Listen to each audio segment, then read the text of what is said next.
अवधूत चिंतन श्री गुरुदेव दत्त श्री स्वामी समर्थ. माझ्या चॅनलमध्ये तुमचं सगळ्यांचं मनापासून खूप खूप खूप स्वागत आणि तुमच्या सगळ्या चांगल्या इच्छा पूर्ण करू अशा आपल्या गुरुचरणी वंदन करून आजच्या व्हिडिओला सुरू करूया. चला तर मग आज आपला विषय आहे गुरुपुष्य अमृत योग. 2023 मधला हा शेवटचा योग आहे. 28 डिसेंबरला आणि त्या दिवशी गुरुवार आहे आणि गुरुवारच्या दिवशी गुरुपुष्य अमृत योग येतो त्या दिवसाचं अनन्य महत्त्व आहे. ह्या दिवशी आपल्याला आपल्या घरामध्ये लक्ष्मी प्राप्तीसाठी ह्या दिवशी प्रभावी सेवा आज मी घेऊन आलेली आहे. जर तुम्ही माझ्या चॅनलवरती नवीन आला असाल, आतापर्यंत चॅनल सबस्क्राईब केलं नसाल तर सबस्क्राईब जरूर करा आणि जर तुम्ही सबस्क्राईब केलं नसेल तर सबस्क्राईब करा आणि नवीन आला असाल तर सबस्क्राईब करून घ्या, म्हणजे मी जे पुढचा व्हिडिओ तुम्ही टाकेल ते सगळ्यांच्या अगोदर तुमच्यापर्यंत पोहोचेल. चला तर मग हे 28 डिसेंबर गुरुवारी गुरुपुष्य अमृत योग आहे. ह्या दिवशी आपल्याला लक्ष्मी प्राप्तीसाठी एक विशेष सेवा करायची आहे आणि तसेच त्या दिवशी गुरुवार आहे, मार्गशीर्ष महिना पण आहे आणि गुरुवारी आपण गुरूंची सेवा पण करत असतो, स्वामींची सेवा. आपल्याला ह्या स्वामींची सेवा नित्य सेवा आपल्याला करायचीच आहे. ही नित्य सेवामध्ये खंड पाडायची नाही आणि आपण गुरूंची सेवा, माता लक्ष्मीची सेवा आपण करतच असतो. मार्गशीर्ष महिन्यामध्ये गुरुवारची पूजा वगैरे आरती ही सेवा आपल्याला करायचीच आहे. पण ह्या दिवशी अजून एक गुरुपुष्य अमृत योग आहे आणि हे एका वर्षातून गुरुपुष्य अमृत योग 3 वेळेस किंवा 4 वेळेस असे येतात. वर्षातून हे 3 किंवा 4च गुरुपुष्य अमृत योग येत असतो. तर ह्या 2023 मधला हा शेवटचा गुरुपुष्य अमृत योग आहे.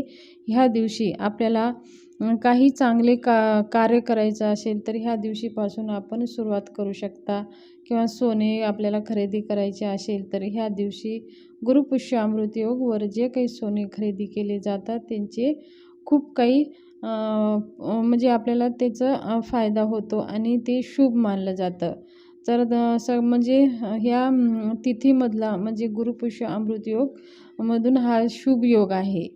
तर आपल्याला काय करायची आहे ह्या दिवशी, जर आपल्याला खूप धनाची कमतरता घरामध्ये असेल, धन आपल्या घरामध्ये टिकत नसेल, धन येण्याचे मार्ग भेटत नसेल, किंवा आपल्याला नोकरीमध्ये प्रमोशन होत नसेल, व्यवसायामध्ये वृद्धी होत नसेल, आपल्या मनासारखं घर प्राप्त होत नसेल, कोणतीही इच्छा असेल तर आपल्याला ही 12 फुलवातीची सेवा आपल्याला 24 दिवस ही सेवा करायची आहे.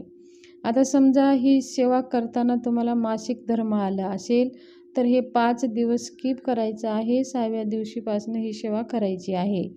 समजा तुम्हाला कुठं गावाला जायचं असेल तर तुम्ही गावाला जात असाल तर ही सेवा घरच्या कुणाकडून तरी करून घ्यावी किंवा करून जावं.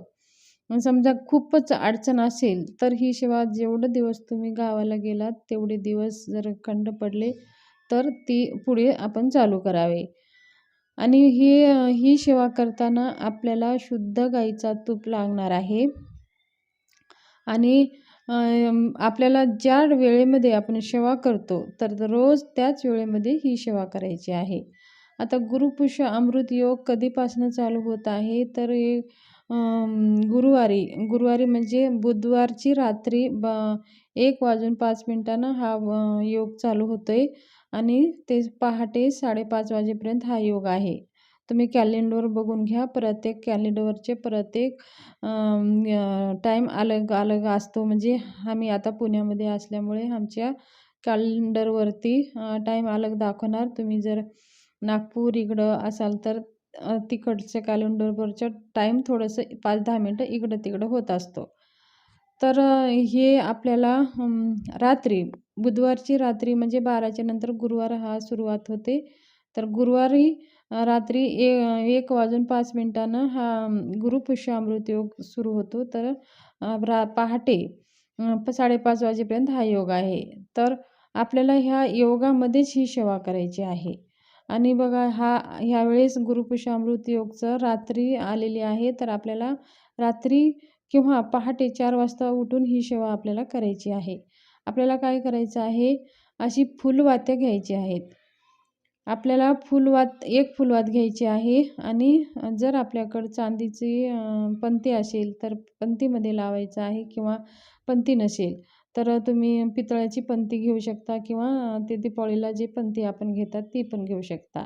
आणि जर आपण आज पणती चांदीची घेतली तर पुढच्या वेळी हे 24 दिवसापर्यंत ती पणती चांदीचीच असावी. त्याच्यामध्येच आपल्याला ही सेवा करायची आहे.